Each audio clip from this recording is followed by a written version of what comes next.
ఈ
Bheemadevarapalli mandal head quarter అయినటువంటి ములకనూరు పట్టణంలో ప్రజా గ్రంథాలయం ఎదురుగా వారి యొక్క విగ్రహాల ముందు జరుపుకోవడం మనందరికీ గర్వకారణంగా తెలియజేస్తూ నూతనంగా ఇక్కడ ఉన్నటువంటి మిత్రులందరూ ఈ సంవత్సరం ఏదైతే మహనీయులకు సంబంధించినటువంటి ఈ మాసం ఏదైతుందో ఈ మాసాల్లో జన్మించినటువంటి వారి యొక్క జయంతి కార్యక్రమాలన్నింటినీ నా ఆధ్వర్యంలో నిర్వహించాలని చెప్పి నన్ను చైర్మన్ గా చేయడం జరిగింది. అది ఏదేమైనప్పటికీ ఈ రోజు ఈ కార్యక్రమంలో ఈ విగ్రహాలు పెట్టేటువంటి క్రమంలో ఉన్నటువంటి ఏదైతే ఈ కూడలి ఉన్నదో ఏదైతే ఈ శిలాఫలకాలు ఉన్నాయో ఈ శిలాఫలకాల మీద 40 పైచిలుకు పేర్లున్నాయి. ఈ 40 పైచిలుకుల పేర్లకు కూడా నేను ఆహ్వానాలు పంపిన అందులో 10% కూడా ఇక్కడికి రాలేదని చెప్పి తెలియజేస్తాను. ఎవరిని నేను మర్చిపోలేదు.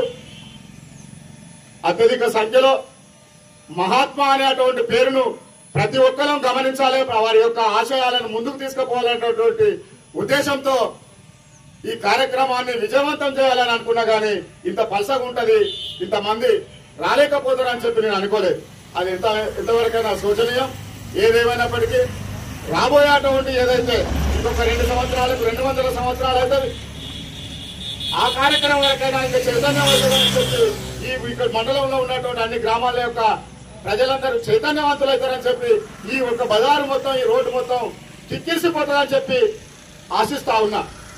అది జరిగితే మనందరికీ జ్ఞానవంతులమై ఈ తనిచ్చినటువంటి జ్ఞానాన్ని మనం అందరం పుణికిపుచ్చుకొని ముందుకు పోతామని చెప్పి ఆశిస్తున్నా. ఏదేమైనా ఇవాళ ఉపాధి విషయంలోనైతేనేమి ప్రపంచీకరణ ఏ విధంగానైతే మనల్ని అందరినీ వెనుకకు నెట్టవేయబడతా ఉన్నో ఇలా గ్రామాలలో వరి కోతలు స్టార్ట్ అయినాయి. ఉపాధి పోయింది, తల్లులకు వరి కోత మిషన్లు వచ్చినాయి. ఎక్కడున్నది సమాజం, ఎటు పోతా ఉన్నది సమాజం, మనం అందరం గమనించవలసినటువంటి అవసరం ఉన్నది. ఈరోజు 200 సంవత్సరాల సమయంలో ఈ జాతి కోసం, ఈ సమాజం కోసం వారి యొక్క శ్రమను, వారి యొక్క రక్తాన్ని ధారపోసినటువంటి మహనీయులను ఈ రోజు గుర్తుపెట్టుకోవడానికి కోసం మనం అందరం సిద్ధంగా లేము.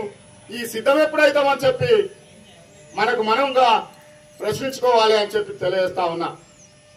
ఒక చిన్న పాప ఒక ఎస్ఆర్టీ కాలేజీలో చదివినటువంటి ఆ అమ్మాయి మాటల్లో నాకు తెలిసి అనువంతు కూడా తెలియదని చెప్పి సభాముఖంగా తెలియజేస్తా ఉన్నా. ఆ అమ్మాయికి తెలిసిన విషయంలో నాకు అనువంత కూడా తెలియదు, తెలుసుకునేటువంటి ప్రయత్నం కూడా ఈ రోజు వరకు చేయలేదని చెప్పి మీ అందరికీ చెప్తా ఉన్నా. ప్రొఫెసర్ వెంకట నారాయణ సార్ గారిని మాట్లాడవలసిందిగా కోరుతా ఉన్నా. మీ అందరికీ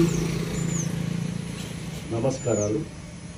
పత్రికా విలేకరులకు, మిగిలిన వాళ్ళందరూ కూడా, ముఖ్యంగా ఆర్గనైజ్ చేసినటువంటి కమిటీకి వీరందరికీ కూడా నమస్కారం.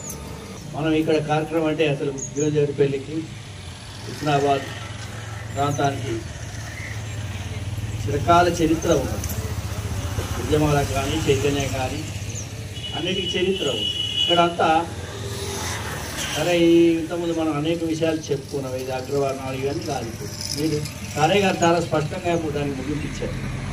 ఇప్పుడు అగ్రవర్ణాల వర్సెస్ నిమ్న వర్ణాలు కాదు, ఇక వేరే ప్రోగ్రాం ఉన్నది ముందు. అది ముందు చాలా ప్రమాదకరమైన ప్రోగ్రాం దాన్ని టచ్ చేసేది. అయితే పూలే గారి గురించి, వారి త్యాగం గురించి, వారికి ఉన్నటువంటి జ్ఞానం గురించి, వారికి ఉన్న కమిట్మెంట్ గురించి అంత స్పష్టంగా మనకు తెలిసిన విషయమే. కాబట్టి అలా నేను ఎక్కువ టచ్ చేయను.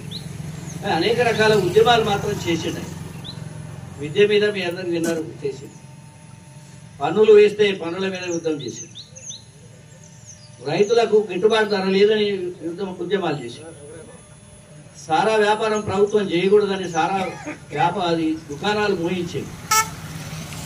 అన్ని రకాల సామాజిక ఆర్థిక సమస్యల మీద పోరాటాలు చేసి మార్గదర్శకుడై, అందుకే వారు పరమపదించిన తర్వాత అదే ఆ సంవత్సరానికి బాబాసాహెబ్ అంబేద్కర్ గారు జన్మించారు. అది కంటిన్యూయేషన్, ఉద్యమకారుల యొక్క కంటిన్యూయేషన్ జరుగుతుంది. కాబట్టి ఇది వారి త్యాగాలను మనం స్మరించుకొని ఎన్నో రకాల మీటింగులు పెడతాను, జయంతులు పెడతాను, వర్ధంతులు పెడతాను. నేను చూడబట్టి కూడా 60-70 సంవత్సరాలు అవుతాను. కానీ మనలో మార్పు రావడం లేదు కదా. వాళ్ళు ఆశించిన మార్పు మనలో రాలేదని చాలా మంది చెప్పారు. మనం చదువుకుంటాను కానీ జ్ఞానం అయితే వస్తలేదు. అంటే మనం అంటే మన ఇంట్లో కూర్చున్న కాదు, మన సమాజంలో జ్ఞానం తగ్గుతానికి చదువు ఎక్కువైతుంది. అది అక్కర్రాని చదువే అని అనుకుంటారు. సమాజ అభివృద్ధి కానీ సమాజ మనుగడ కానీ అక్కర్రాని చదువులు ఇవాళ మన యువతకి ఇస్తున్నాం మనం. అందుకే ఇక్కడ కూర్చున్న వాళ్ళందరూ కూడా అయితే పెద్ద మనుషులు లేకపోతే మధ్య వయస్కులే ఉన్నాం. కానీ ఒక 2 పిల్లలు మాత్రమే యువకులు వచ్చారు. సరే మిగిలిన కొంతమంది యువకులు ఉండొచ్చు, కానీ తక్కువ మంది యువకులు. అంటే వాళ్ళు మన ఈ పాట మర్చిపోయారు. వాళ్ళు వేరే పాట వచ్చేసి.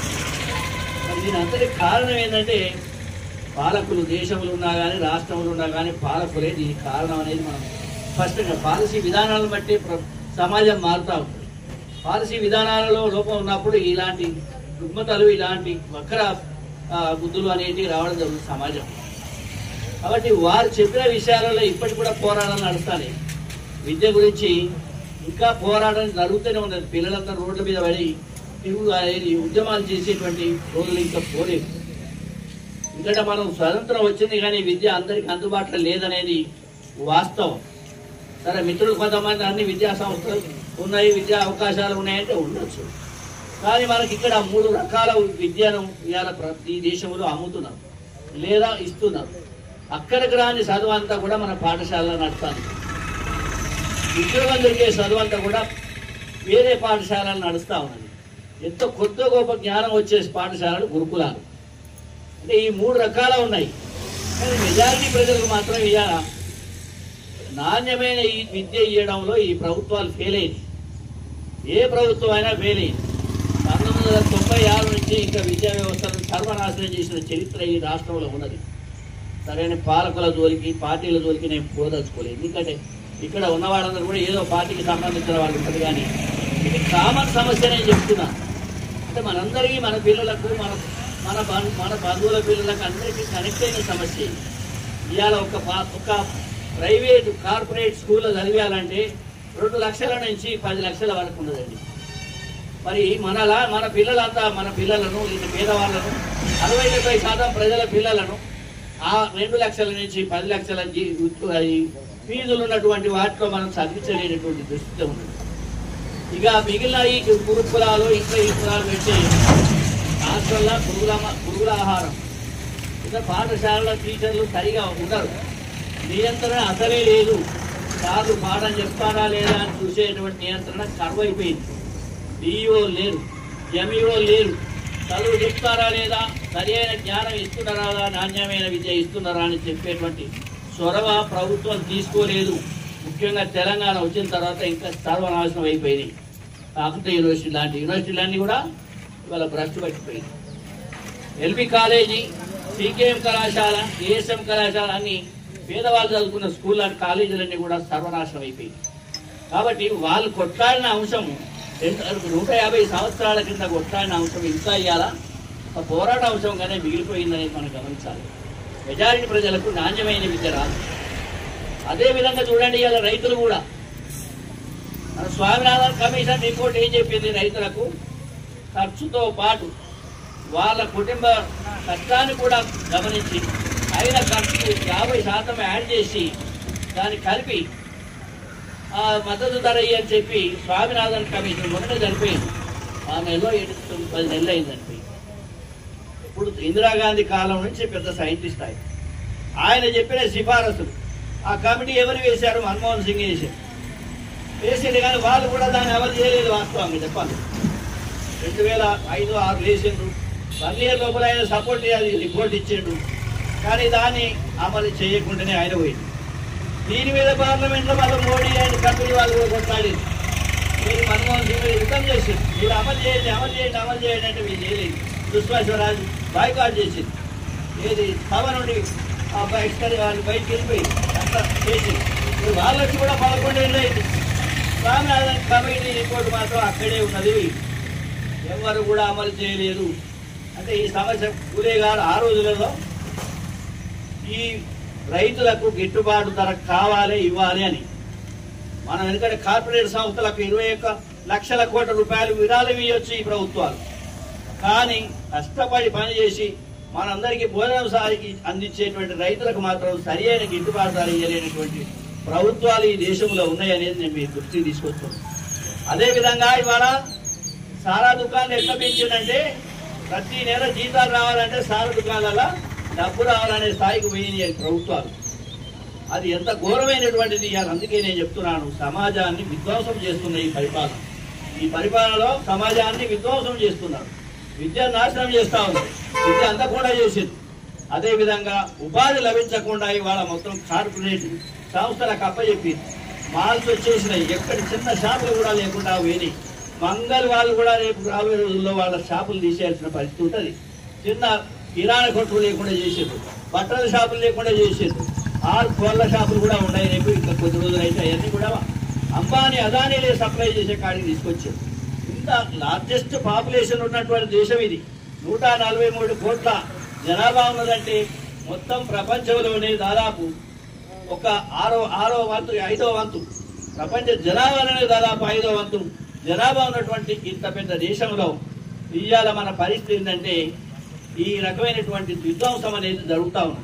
వ్యవసాయం అదే జరుగుతూ ఉంది, విద్యారంగంలో అదే జరుగుతూ ఉన్నది, తర్వాత ప్రభుత్వ యంత్రాంగంలో కూడా అదే జరుగుతూ ఉన్నది. ఇవాళ డబ్బులు లేకుండా ఒక తహసీల్దార్ సంతకం పెట్టే పరిస్థితి లేదు. ఇన్కమ్ సర్టిఫికేట్ కావాలంటే 500-1000 రూపాయలు ఇవ్వాలి, లేక క్యాష్ సర్టిఫికేట్ ఇవ్వాలంటే 1000 రూపాయలు ఇవ్వాలి. లేదా ఇవాళ ధరణి వస్తుందని చెప్పిండ్రు. భారత ఇది ధరణి పోయి భూమాత అన్నారు కదా, ఏడాది నుంచి ధరణి ప్లేస్లో భూమాత రాలేదు, రైతుల కష్టాలు తీరలేదు. కాబట్టి ఈ రకంగా అద్భుత ఇది మన రాజ్య వ్యవస్థలోనే ఇవాళ టోటల్ గా కరప్షన్ బాగా పెరిగిపోయింది. ఎవరండి కరప్షన్లో ఉన్నది? అధికారులు, IAS ఆఫీసర్ల కాసి మొదలుపెట్టే కింది వరకు కూడా వాళ్ళు మొత్తం అవినీతి పరుడైపోయినటువంటి పరిస్థితి మనం గత 10 ఏళ్ల నుంచి చూసినాం చరిత్ర. ఒక కలెక్టర్ 1000 ఎకరాలను దారాదత్తం చేసాడు, అమ్మి పెట్టాడు. అనేక కలెక్టర్లు కూడా అట్లా ఉన్నత స్థాయి ప్రిన్సిపల్ సెక్రటరీ చాలా మంది కూడా అదే పరిస్థితిలో ఉన్నారు. మొత్తం రాష్ట్ర ఆర్థిక వ్యవస్థను చిన్నాభిన్నం చేయడం, ప్రజల ఆస్తులను పంపిణీ చేయడం, ఇదంతా కూడా అధికారంలో ఉన్నటువంటి అధికారులు చేస్తా ఉన్నారు. ఎవరు చేయించేదేమని? మన పాలకులు. ఎవరైనా కావచ్చు, ఏ పార్టీలో ఉన్నా కానీ పాలకులు, అధికారులు, బడే కార్పొరేట్ సంస్థలు, ఈ 3 కలుస్తా ఉన్నాయి. బడా కార్పొరేట్ సంస్థలు వాళ్ళే ఎమ్మెల్యేలు ఉంటారు, వాళ్ళే ఎంపీలు ఉంటారు, వాళ్ళే మంత్రులు ఉంటారు, లేదా వాళ్ళు రాజ్యసభ మెంబర్లు అవుతారు. వాళ్ళు ఉన్నారు కార్పొరేట్ సంస్థల యజమాన్యాలు, సాధారణ రాజకీయ నాయకులు, అదేవిధంగా వ్యాపారస్తులు. వీరెవరు అంటే IAS, IPS ఆఫీసర్లు. అనేక మంది వీళ్ళు ఈ 4 కేటగిరీల మనుషులు కలిసి రాజ్యంలో ప్రజలకు ఆధారం లేకుండా, ప్రజలకు కనీస అవసరాలు తీరకుండా ఉండేటువంటి పరిస్థితులు చేస్తూ ఉంటే ఇలా క్రోనిక్ క్యాపిటలిజం దేశాన్ని ఏలుతా ఉన్నది. క్రోనిక్ క్యాపిటలిజం అంటే ఆశ్రిత పెట్టుబడిదారి వర్గం దేశాన్ని ఏలుతా ఉన్నది. కాబట్టి ఇలా శూద్రులు, అతిశూద్రులు ఇవన్నీ పంచాయతీలు పెట్టుకునేది కాదు. ఎవరైతే దోపిడీ చేస్తున్నారో, ఏ పాలకులైతే ప్రజల సమస్యలు పరిష్కరించడంలో విఫలమవుతా ఉన్నారో, ఏ వ్యవస్థ అయితే ప్రభుత్వ వ్యవస్థ అయితే ఇటు వ్యాపారులు, ఉన్నతాధికారులు, సివిల్ సర్వెంట్స్, అదేవిధంగా ఈ మన ఈ రాజకీయ నాయకులు కలిసి రాజ్యాన్ని నడుపుతున్నటువంటి వ్యవస్థ మనం చూస్తా ఉన్నాం. ఇంకా ఇంతకుముందే సారయ్య గారు చెప్పిండ్రు, మనం మతం పేరు మీద డివైడ్ అయిపోతున్నాం. ఇది చాలా ప్రమాదకరమైన ట్రెండ్. ఇది నిజమైన మతం అనేది ఎవరికైనా ఉంటుంది కావచ్చు, కానీ మతం రాజకీయాలకు రావడం, మతం అందరినీ చాలా రకాలుగా విభజించి మీరేదో ఈ కులాలు చెప్పారో ఈ కులాల మధ్యన ఐక్యమత్యం లేకుండా చేసినటువంటి పరిస్థితి ఇవాళ మనం పరిపాలనలో చూస్తా ఉన్నాం. దేశంలో జరిగేటువంటి ప్రమాదకరమైన ట్రెండ్ ఇది.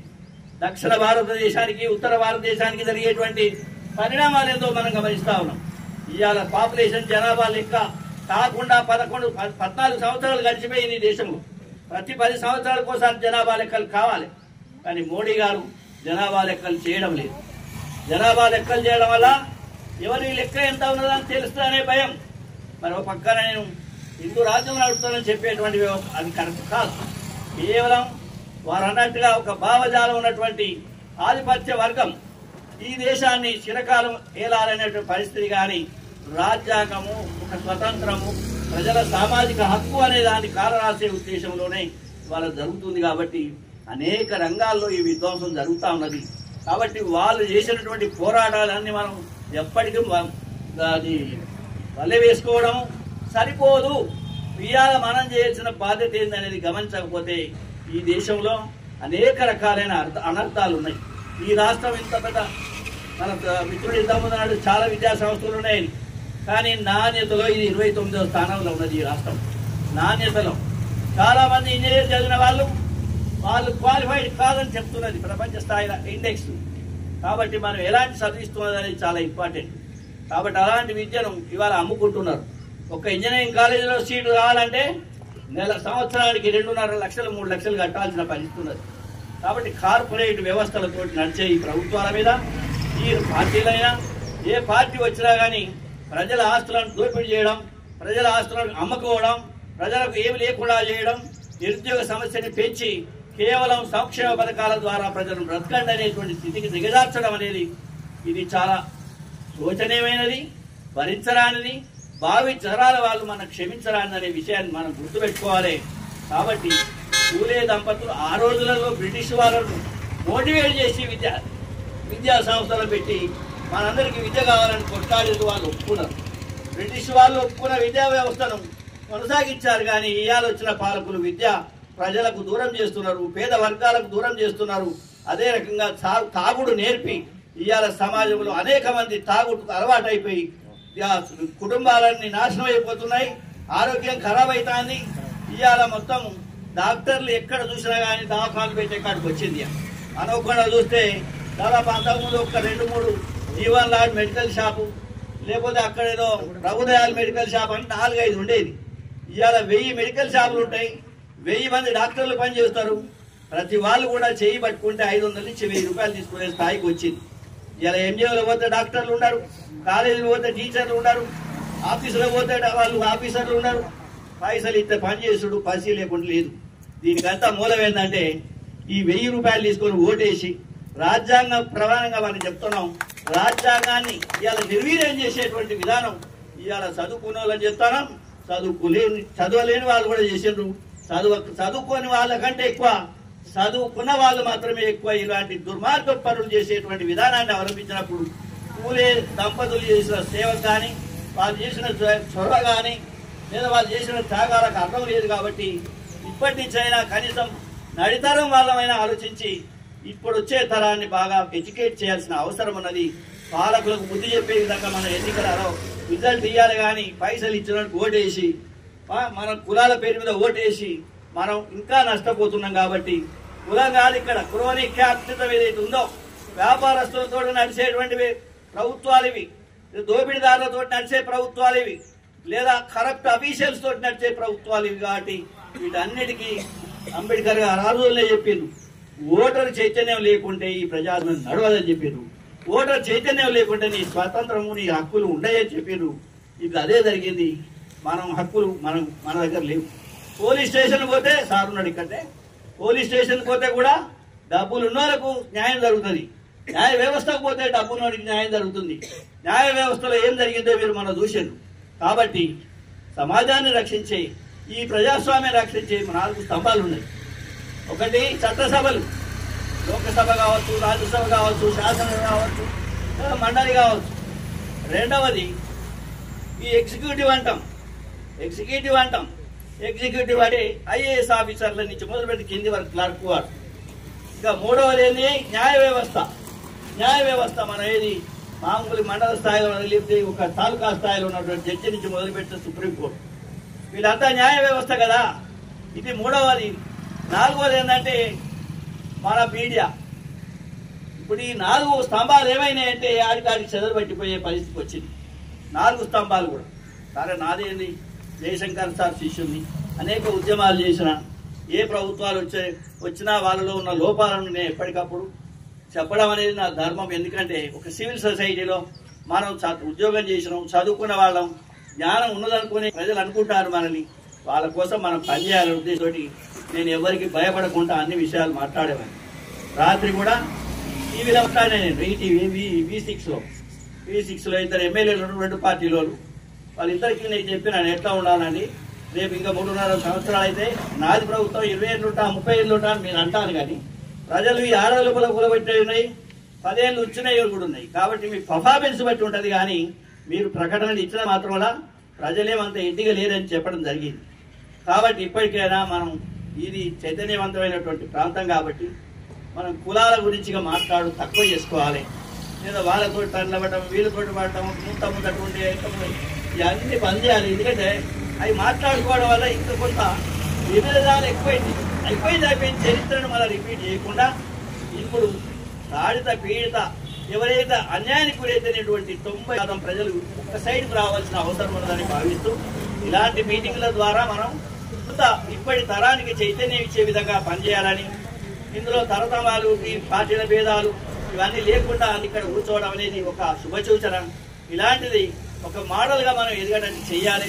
కానీ నాకైతే నిన్న రావాలని లేదు. నాకు యాక్చువల్గా నేను ఇవన్నీ అటెండ్ అయ్యి వింటున్నా. ఈ నటనా ప్రపంచాన్ని చూడలేకపోతాను నేను. ఎందుకంటే అన్ని చెప్పడం ఒకటి, మళ్ళీ పోయి ఆచరణ చేసేది ఇంకొకటి అయిపోయింది. వానిలో వాణి భూమి ఆక్రమించి లిటిగేషన్ పెట్టి పోలీస్ స్టేషన్ అంటాడు. ఇక్కడ మాట్లాడిపోతాడు, ఆ పని చేస్తాడు. లేకపోతే ఎన్నో మర్డర్ చేయించిన వాళ్ళు ఉన్నారు, క్రిమినల్ పని చేయించిన వాళ్ళు ఉన్నారు. ఇటుకు వచ్చావు పోరాదండలేదు అంటే 50 ఏళ్ళ గురించి చెప్తున్నాను నాకు తెలిసినంత. కాబట్టి ఇవన్నీ చేసి నాకు ఈ ఆశ వచ్చింది. ఇక నేను నర్సంపేట వాళ్ళు ఇంత నేను రావాల్సి తిరుపతి ఏమన్నారంటే మీరు రావాలి సార్ అంటే, సరే వచ్చేసాయి చాలా బయటకు రాక వాళ్ళకు బయటకు వచ్చే అటువంటి సమయం మళ్ళీ ఆసన్నమైందని అనుకుని నేను బయలు వచ్చిన. చాలా సంతోషం. కాబట్టి సమాజం విధ్వంసానికి గురవుతుంది. మనం చూసేదంతా నిజం కాదు. మనం చూసేదంతా నిగూఢంగా చూస్తే మాత్రం మన విద్య నాశనం అయిపోయింది, మన విలువలు నాశనం అయిపోయినాయి. ఇలా తల్లిదండ్రులు చూసే కొడుకు లేకుండా పోయింది, తల్లిదండ్రుల గురించి మాట్లాడేటోళ్ళు లేరు, ముసలాళ్ళ గురించి చూసేటోళ్ళు లేరు. ఆ రకంగా అనేక రకాలైన సమస్యలు ఇవ్వాల. జాయింట్ ఫ్యామిలీ సిస్టమ్ అంతా కొలాప్స్ అయిపోయింది.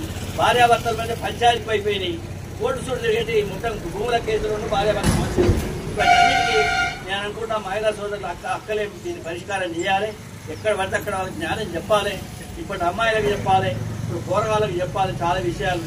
కాబట్టి విధ్వంసం కాకుండా ఈ సమాజాన్ని కాపాడుకునే బాధ్యత పౌరులది అని చెప్పి ఆనాడు అంబేద్కర్ గారు చెప్పినట్టుగా మన విధిని మనం నిర్వహించాలి. మంచి వాళ్ళకు ఇవ్వాలి, మంచి వాళ్ళు పనిచేసేదాన్ని ప్రోత్సహించాలి, మంచి విషయాలు చెప్పే పంతులను గౌరవించాలి. ఒట్టిగానే 1.5 లక్షలు తీసుకొని తిరిగేటువంటి మాత్రం అడగాలి. కాబట్టి ఇవన్నీ ఉన్నాయని మీ అందరికీ మనవి చేస్తూ మనం అందరూ అడగాలండి. స్కూల్ పోయి అడగాలి, నువ్వు ఏం చేస్తున్నావు, 1,50,000 తీసుకుంటున్నావు, 10,000 తీసుకుంటాడు ప్రైవేట్ స్కూల్లో మంచిగా చదువుతుంది చెప్తాడు. కానీ నీ 1,50,000 ఇస్తే కూడా నీ హక్కులు కావాలని తిరుగుతాను, వదిలిపెడతాను, పొద్దులు లేపు. ఎక్కడ ఏమైంది? ఇలా గవర్నమెంట్ వచ్చినాక 13,000-14,000 మందిని అపాయింట్ చేసారు. అనేక రకాల చేంజెస్ తీసుకొస్తాను. మరి నీ పని నీవు చేయాలి కదా, చేయవు. రియల్ ఎస్టేట్ చుట్టూ తిరుగుతావు, లేదా చిట్ ఫండ్ కంపెనీలో ఏజెంట్ చేస్తావు, LIC ఏజెంట్ చేస్తావు, నీ కొడుకుని తీసుకుపోయావు ప్రైవేట్ కాలేజ్ స్కూల్ ఎత్తావు. నా పిల్లగాళ్ళలో ఇట్లా చేస్తావు అని అడుగుతా మీరు అడగాలి. మరి వాళ్ళు చేసిన శ్రమకుని పంతులకు ఉండే గౌరవం ఏంటి? నేను కూడా పంతులనే, కానీ గౌరవం తగ్గిపోయింది. ఎవరు లెక్క ఎత్తలేడు. కారణం ఏంటంటే మన వ్యక్తిత్వాన్ని కోల్పోయినాం కాబట్టి ఇది జరుగుతూ ఉంది. ఎక్కువ సమయం జరిగింది. మీ అందరినీ నన్ను క్షమించామని కోరుతా ఉన్నాను. ఎందుకంటే అందరం మాట్లాడినాం. నేను కూడా ఇంత దూరం వచ్చి ఏం మాట్లాడకుండా పోతే బాధని మాట్లాడినా. అందరూ మంచిగా చక్కగా మాట్లాడారు. నేను కూడా కొంత జ్ఞానం ఆ పిల్లలు మాట్లాడినప్పుడు చాలా సంతోషపడ్డా. మాట్లాడే కాదు, వినడమే కాదు, ఆచరణ చేయాలని సారే గారు చెప్పారు. చాలా మంది మిత్రులు చెప్పారు. అందరూ వచ్చిన వాళ్ళందరికీ కూడా ధన్యవాదాలు. ఆర్గనైజర్స్కి ధన్యవాదాలు. పత్రికా మిత్రులకు ఇంకోటి చెప్పలేని పత్రికలు కూడా ఏమైంది మధ్యలో మొత్తం కార్పొరేట్ స్పష్టం అయిపోయినాయి. రాధాకృష్ణ ఇష్టం ఉండి ఒకటి రాస్తాడు, ఇష్టం లేక ఇంకోటి రాస్తాడు. జగన్ వాళ్ళు అది పార్టీకి ఒక్క పత్రిక. ఇక్కడ ఆంధ్రపత్రిక భూమి కానీ, క్రానికల్ కానీ, లేకపోతే ఆంధ్ర భూమి కానీ, ఆంధ్ర ప్రభ కానీ ఇవన్నీ కూడా ప్రజల కోసం పనిచేసినాయి. ఇప్పుడు చేసేటన్నీ కూడా కార్పొరేట్ సంస్థలు చేస్తాయి, ప్రభుత్వాల దగ్గర డబ్బులు అడుక్కుంటానికి చేస్తాయి. కాబట్టి ఏ పేపర్ని కొనాలి, ఏ పేపర్ చదవాలి. కాబట్టి ఈ 4 స్తంభాలు భ్రష్టు పట్టిపోయినాయి, ప్రజలకు దక్కలేదు. వీటన్నిటిని మళ్ళా కొత్త పునర్నిర్మాణం చేయాల్సిన బాధ్యత మన మీద ఉంది. వారు చెప్పినటువంటి సిద్ధాంతాన్ని మనం ఫాలో కావాలని మనవి చేస్తూ అందరికీ నమస్కారం.